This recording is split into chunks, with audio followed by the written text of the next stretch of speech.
Hello and welcome. My name is Trismegistus and this is Factorio. This is a series I'm calling Let's Just Play Factorio, where I just play Factorio. We're on episode 9, I believe. Last time we got oil and blue science up and running. We didn't actually start any sciences, I don't think, that involve...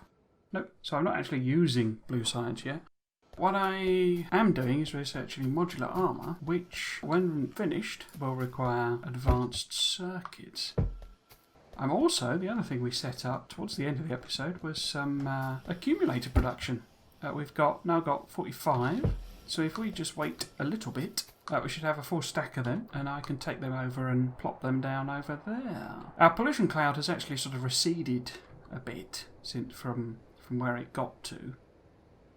Although we have got... Oil is quite heavily polluting, you get quite a lot of pollution from that, but this area here has got quite a lot of trees in it, and they're soaking up the pollution for us. What I am tempted to do is just sort of run over here, because there's just one nest, and probably a worm there. Just run over there and sort them out. So let's just nip up here and sort these little buggers out. So yeah, we've got a worm there. So if we come at it from this angle... set ourselves up a little sort of defensive area. Oops, area here. One of the things I can just have a look at. Ooh, okay. Is what the evolution factor is. So if we hover over that, current evolution factor is 0.28, so it's quite high. So we're probably going to get some medium biters produced sometime soon. Boom, boom, boom. So that's modular armour. That should have opened up. Oh no, it hasn't. How do we get energy shields? Oh, I need port. Oh, there we go. So let's open that one up. So there's a bunch of researches associated with the modular armour to provide it so you can have shields and personal roboports and all that sort of stuff. So we'll do a few of those at least. We really want to be heading towards robots. So, okay, so logistic spots, for example. So we need all of them, basically. So we need to get working on that. And they'll require blue science, you see. Okay, so let's head over here and see if we can't get this nest.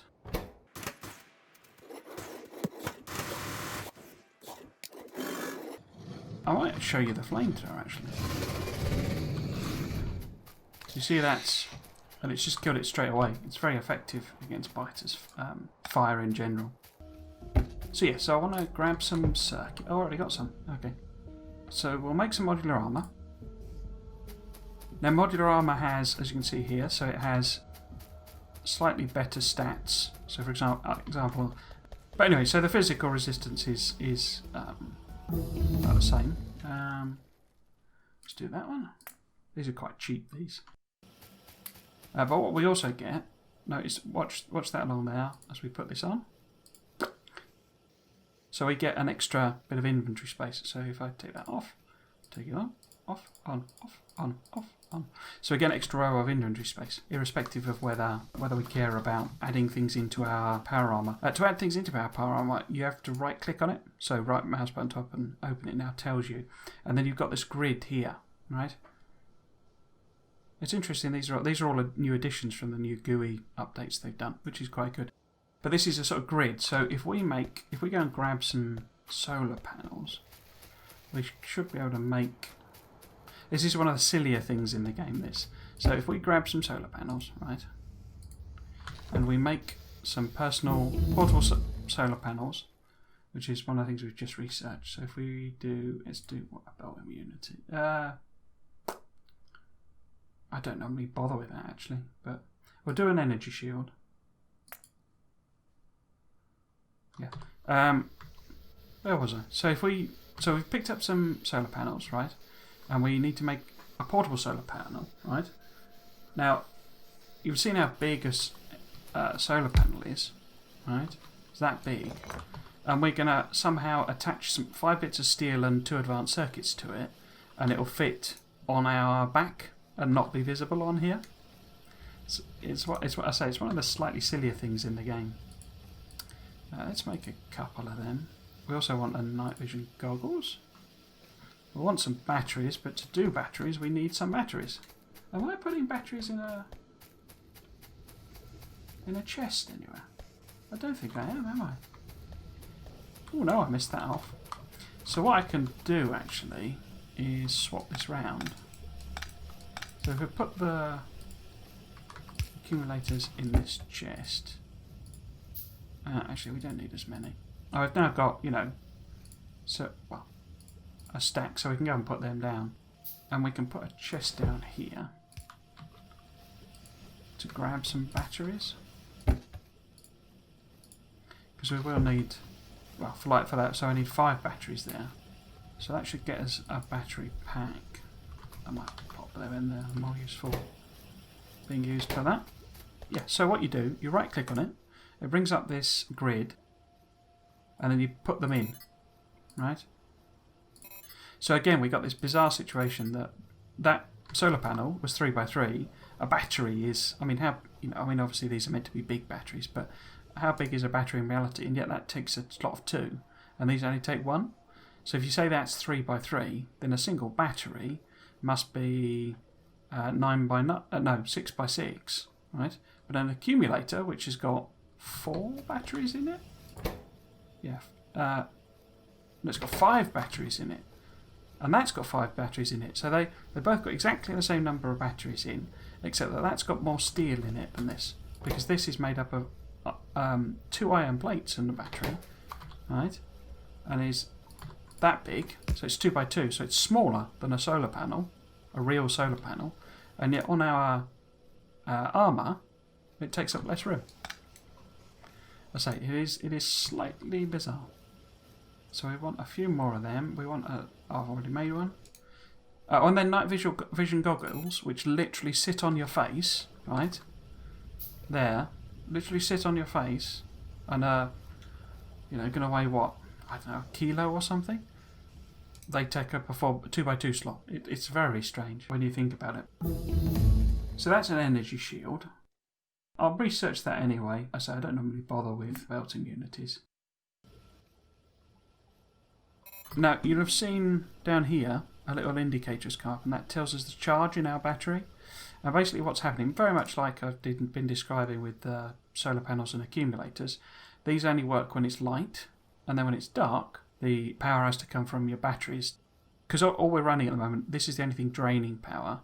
These are producing power, and this is storing power. So we need a bit more excess production to charge our battery during the day than we use. The other thing we can put in are legs and energy shields. Okay, what we'll do with energy shields is we will have them here, basically. So if I'm going out attacking, then I need some energy shields to help defend me. Basically, that's how you buff. Because as I mentioned, this is slightly more resistant in itself than the steel armour. But also you can have energy shields, and eventually we'll get level 2 energy shields and level 2 batteries and a personal portable fusion reactor, and we'll be a little tank, a virtually unstoppable tank. The other thing you can get, which is very useful, are exoskeleton legs, which this was the thing I was saying about. I don't tend to use vehicles late game because you get the legs and they provide a speed boost, so you don't really need them. But yeah, so what I do, I tend to put, because you can filter the inventory now, so I tend to put the things I want. I mean, the other thing you get personal laser defences. They basically, as the name suggests, it's like having a little laser turret on your back, and therefore you can defend yourself without. It's a thing that defends you, when you're not doing anything. It's just automatic, like a turret. So it's like it's strapped to your back, so you can run around covered in shields and laser defences, and just melt the biters. Basically, you get quite OP. So exoskeletons and. Personal, we'll put them there. We haven't obviously got all of them. Also, the personal laser defense, it takes up a bigger. The exoskeleton takes up a bigger slot, so I need a better arrangement there. What I'll do, I'll probably put another battery in, and then fill the rest with solar panels, and have one permanent exoskeleton running. So you can filter your entire inventory if you want your belts to be, here. You can do that. Quite a useful useful thing overall. I don't tend to bother with most of it. Eventually I will put some filters on probably, but we're too early really to do that. So exoskeleton, we need all of those anyway. Okay. Well, let's do the advanced oil. What we probably need is more battery production because we're going to need that anyway, sort of thing. So we might as well pop it in.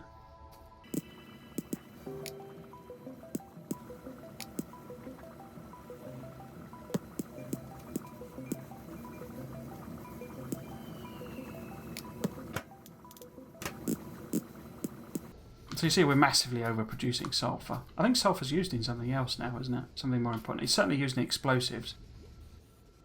And we'll need some explosives so that we can do cliff explosives. Although, given we've got this nice patch here, we may not actually need to do too much of that. Often you have to clear out cliffs. When they introduced them, it was quite exciting and it was quite... And I think they are good looking. And then when you actually played with them in the game, they were just a gigantic pain in the backside.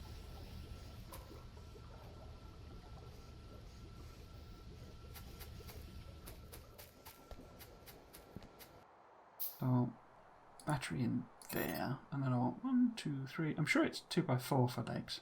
1, 2, 3, 4, 5. But if we just do 3 solar panels, I might put bullets there actually, and turrets there. So they're in easy access, and and there's one more coming.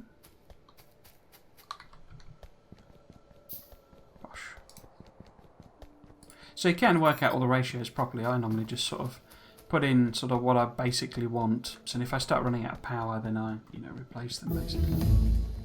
That was advanced oil processing, which is a process doesn't provide us with anything else. Provides us with recipes rather than stuff. We could get modules going because that will give us speed modules and efficiency modules, which we want to help out our production. Let's do modules. I want to see what happens now with advanced oil. I want to turn one of these into advanced oil. Let's flip this to advanced oil now. Oh, I didn't actually connect the water up, did I? How do we want to do that? We want to probably run it down here somewhere.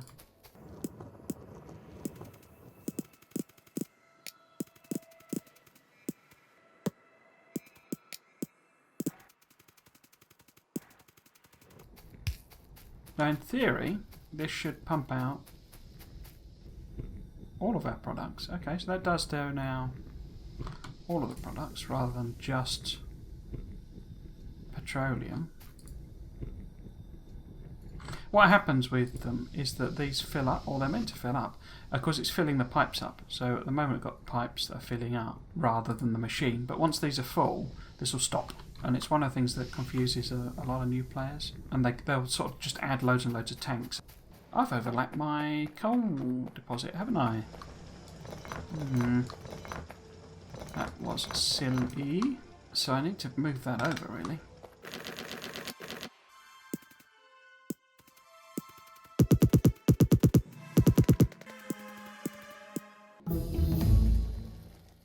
So we want to be heading for robots, but really we want sort of efficiency modules and stuff to help us out before we sort of get there. They should be really quick.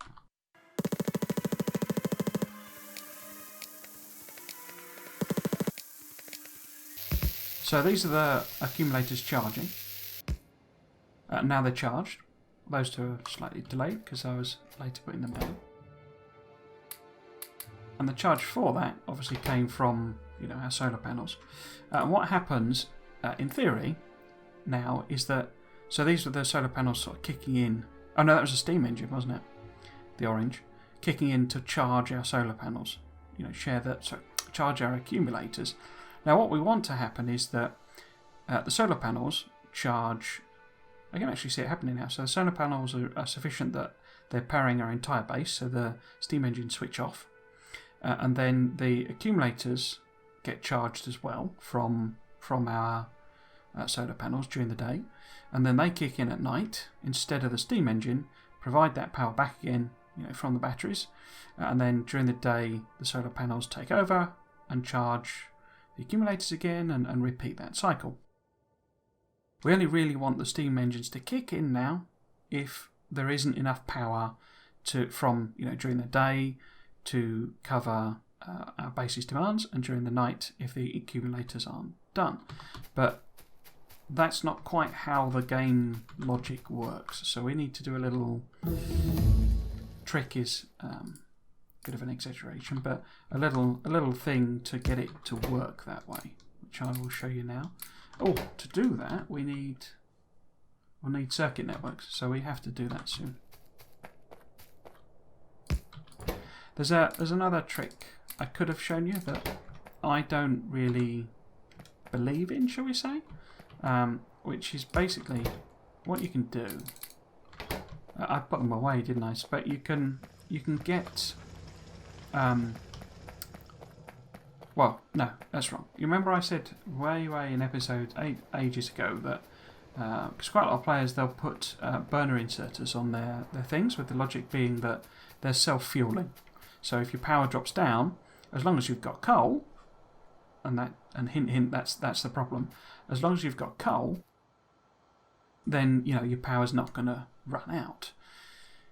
The problem with that is that it only works if you are getting coal in. Your burner inserters will stop if you don't have coal.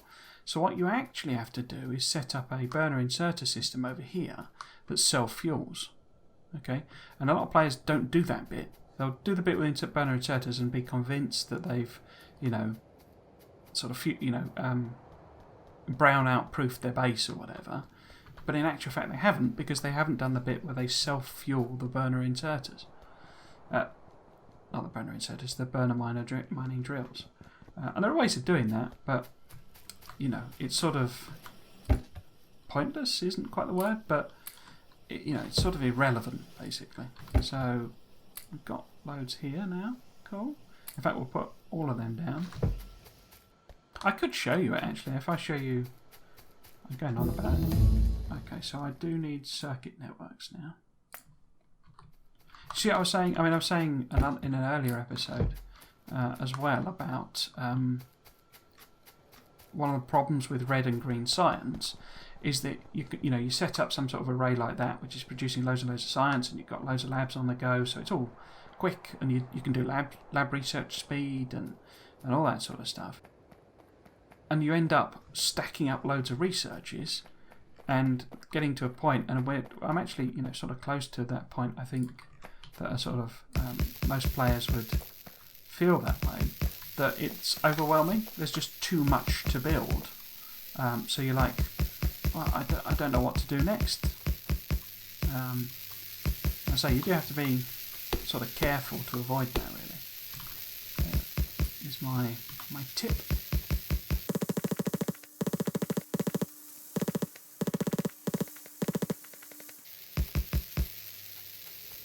And we're done.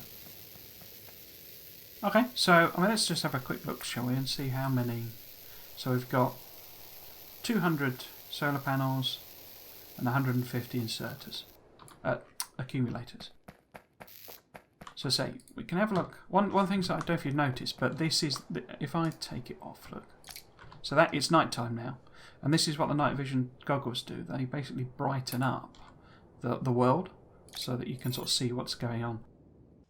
Shall I show you the energy shield? What happens if you pop the energy shield in is you get this additional bar here, and that's your shield level. So what will happen is the biters will hit you with acid, and the biters will bite you, and that will drop down, and once that's gone, then it starts to affect your health bar. So it's effectively giving you multiple health bars. It is quite heavy on power. It can take a while for it to charge up, suck out quite a lot of your battery power. But once they're in, this sort of, a couple of batteries will, basically be enough to keep it charged. Because when they stop hitting you, of course, it recharges, and that's essentially using electricity to protect you.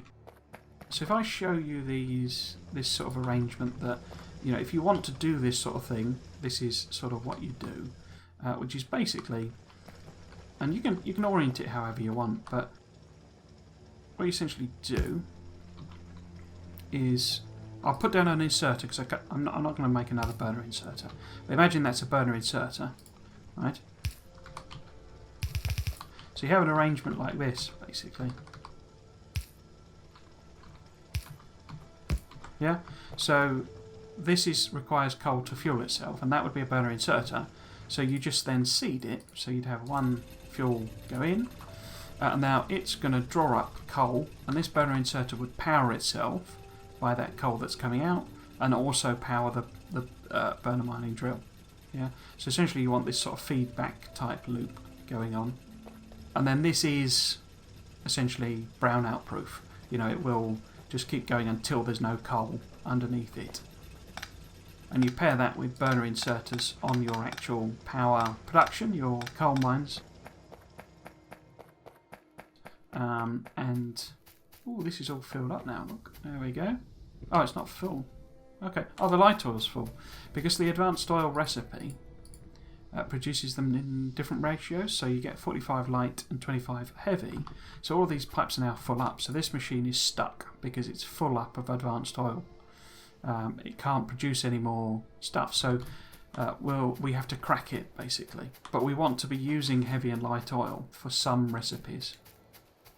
I'm going to show you this trick. Because if we look at the power graph, now that we've got accumulators on the go, right?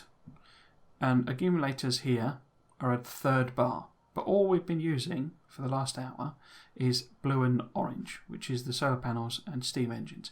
Because what's happening, what the game does, it actually uses these as backup. So the game will not draw on the steam engine, it will not draw on the accumulators until both of these are maxed out. Yeah. So during the night, because you wouldn't get solar, you could imagine, you know, our steam engines were running at maximum power and some more was needed, so it would suck some out of the accumulators until the accumulators were empty. During the day, what it would do is if solar reached max power, it would then start using steam power, and only once that was maxed out, would it switch to accumulators. We don't want that behaviour. What the whole point of us having these is that we want it to draw on that, and then that, and then that, and then that, according to the day-night cycle. So what you do is, this is our first. Oh, I need to go and grab an accumulator. I could make one probably, actually, can't I? Yeah. This is our first and one of very few circuit networks we'll be using in the game. You can use them all for all sorts. I just don't tend to bother. There's most things that you might use them for, you can do in other ways. So, what we do is we pop an accumulator here. Okay. Now what happens with the circuit network is, essentially, it's about signals. So an item can produce a signal and tell you something. Okay.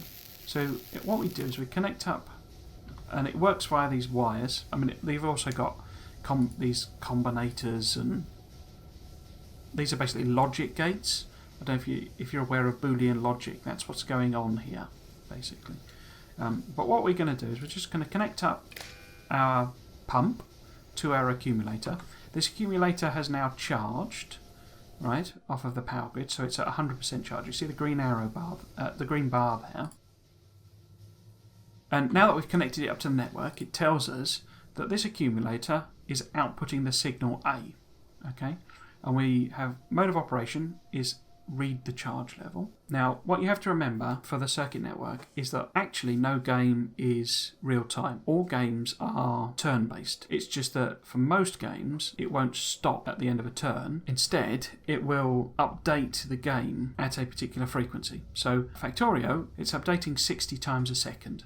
Yeah, it's updating the game state 60 times a second. Okay, so effectively each of those is like a slice of game, but there's no way you can. Well, I mean, if I do that, the game is paused. Yeah, and that's the only way you can do it, basically. Or when we do the research queue, it pauses the game. So that's waiting at the end of a tick. Otherwise, it carries on. So every tick, every game tick, 60 times a second, it outputs a signal A, and A has an associated number with it. Okay. Now, this is automatically set by the game. We can change that to whatever we want. We could get it to output R, or we could get it to output, a distractor capsule. It's effectively a label. It doesn't necessarily mean anything unless you tie it. And the game has automatic ties, so, it will use certain, I say, like it's picked A. But these make a little more sense for things like fluid levels. It'll automatically output the signal, light oil for a tank that's got light oil in it, and that makes sense. But what I think confuses quite a few people with circuit networks is that has an associated number with it, right? So when it outputs A, it's not just outputting A, it's outputting, because that's a read charge level, and the charge level is this green bar on the bottom. So A represents 100% or 5 megajoules. Yeah? So if that was at 50%, it would output A 50, because 50%, which is equivalent to 2.5 megajoules. Yeah? And that's basically how the circuit network works. And what you do is you then set other conditions of things you want to happen based on whatever that value is. So for our pump, it's receiving this signal A because it's connected via this green wire. Every tick of the game, there's an A signal with a number, in this case 100 at the moment, coming out, and it says, right, what am I doing? It's got a logic decision here, an enable condition, and it's checking that and saying, right, A is what? And it does a thing based on that A condition. Now, because it's a pump, the only options you've really got here are enable and disable. It's going to turn the pump on or turn the pump off. Okay. So what we want to do is have it enabled, so turned on, only if A goes below 10. You can set this, and you can set this to any value you want. You could set it to 20 or 50 or whatever. And what that does is it means that the pump will not output water. So there's no water in that pipe now. There's water in that pipe, but not in that pipe. Yeah? Until the charge level goes below 10. Okay? So this is at A less than 10. Yeah, and you've got, and I say it's got Boolean logic is the way it's working, so you've also got less than or equal to, so when it hit 10, it could turn it on, or it could do it not equal to 10, so it would be on at all points other than when it was 10, or it could only switch on when it's equal to 10, or greater than 10. You can set it however you want, but what we want to do, because we don't want it to use steam power until the accumulators have run out of power, yeah, then we want the whole system to be off, basically. Yeah. So this is completely switched off because there's no water, right? It runs on water, so there's no water, so it won't do anything. Only until this goes below 10. Okay. Now at the moment it won't do it because we've also got this pump here, so it'll kick that in before it starts to use. Before it, even starts to use accumulators. So we can also put this condition on here, right? Now what I'm actually going to do here is set a different condition, more to show, if I put this to say 90, 80, I think it's probably easier. No, 75, because that's very visually easy to see. Okay, and you notice these are both connected via green wire, okay, but they're acting on different conditions. So this pump will turn on when it goes below 75, this one when it goes below 10. Okay, so we must be drawing into night around fairly soon. It's got to be night time soon. Because what I want to show you is the effect of that, basically. Alright, so this is kicked in more because there's water in the system. Yeah, so it's, as we're getting into night, these are kicking in, like I said. When it's used up all the water, it switches off. And it's just going to burn through all the steam. Now if we hover over the accumulator, has that taken too long to eat? No, so you see it pumped up, this was the steam engines kicking in. Okay. And now, so that's them dropping off, the steam engines, right? Now our accumulator is kicking in to provide the electricity instead. So we can see that on our graph here. So these are the accumulators kicking in, and you'll notice it basically follows the same curve because that's the power demand. Right, and now it's dropped below 75%, right? So the steam engines have kicked back in. Yeah, so these have kicked back in. Now they're actually then powering the accumulator. Yeah, so we're getting a hysteresis loop actually. where this goes below 75%, turns this on, these produce some more power, that recharges this, takes it above 75%, and then this turns off, and that's why so now it's obviously gone above, then it's used that electricity, which is why we set this quite low, because that in-out effect is still going to burn quite a lot of coal. We can't take advantage of all the electricity we've stored. So we actually want to set this, similarly low level, and now we'll have the same effect. There's probably, no, steam's all gone. Yeah, so now our accumulators will properly power the base until the point where they run out of charge. And this was our history. This is our bouncing up and down effect, where the steam engines were kicking in, recharging the accumulators, and then turning off again, recharging, turning off again. Yeah, I mean, you can use that to sort of reduce the amount of power you're using. But in terms of the game overall, and we're nowhere near at a scale where it matters, having that sort of loop going on is quite UPS intensive. It's quite difficult for the game to do all that, because the fluid mechanics are quite processor intensive, so it tends to be quite heavy to use that. Plus steam. Oh no, they might have changed this because they changed how they do particles. But steam used to be quite a sort of a heavy graphical demand, because it's like an effect that it applies. You can turn steam off, so that also can have, or used to have, quite a heavy effect on the your performance, basically. Because what I need to do is build the things that we've added on, because we added on speed modules and productivity modules. What these do, so a speed module speeds up a machine. So an assembly machine 1, for example, has a crafting speed of 0.5, and if you put modules in it, which I think you can do, I don't think they changed that. Oh no, you can't in assembly machine 1. Okay. So one thing we do need to do then is upgrade all of our machines to assembly machine 2.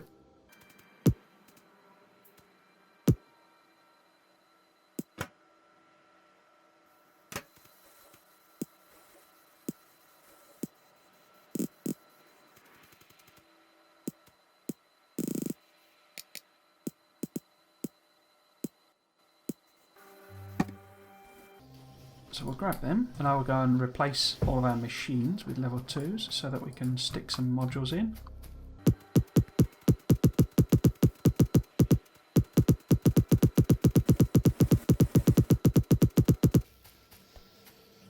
And this will speed up our gear production to provide us with the gears we need to make more of the machines that use the gears. It's almost like that's the whole loop of the game. I think we probably actually could put some more cogs on, because they're only sort of trickling out even with blue machines.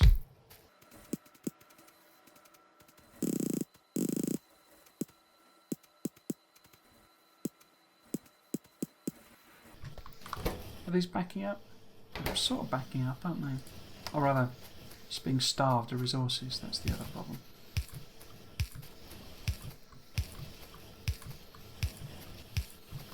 So that's more in parity. Am I going to need some more red inserters to output the products? No, that looks okay to me. So it's stuttering slightly. Oh, that's backed up now because the belt's full. It's stuttering slightly. So actually, 1, 2, 3. So that's 2, 4, 6, 8. I'm actually quite overproducing there, because one side of a belt can only take 7.5 items.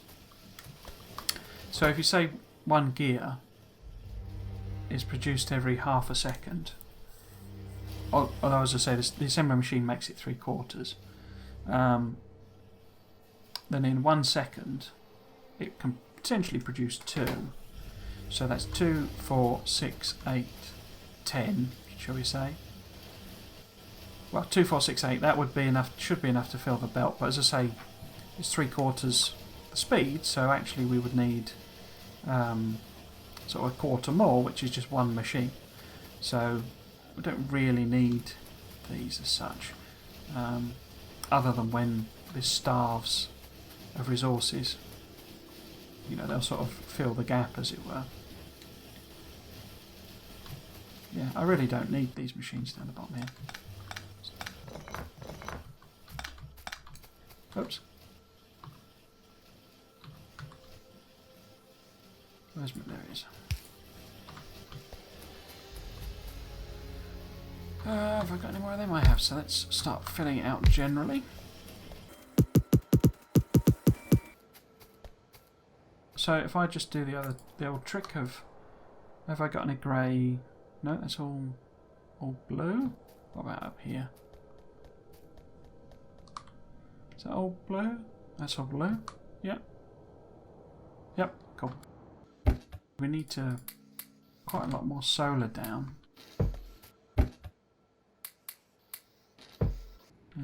Where's our pollution cloud? So we could extend solar quite easily up there, couldn't we?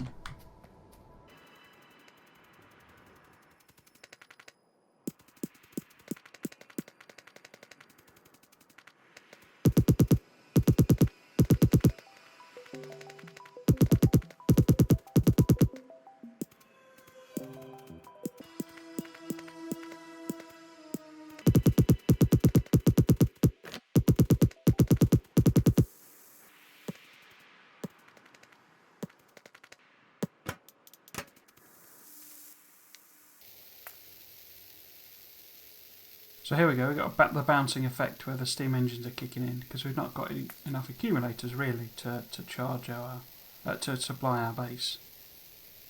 So that was them coping and then they've stopped basically.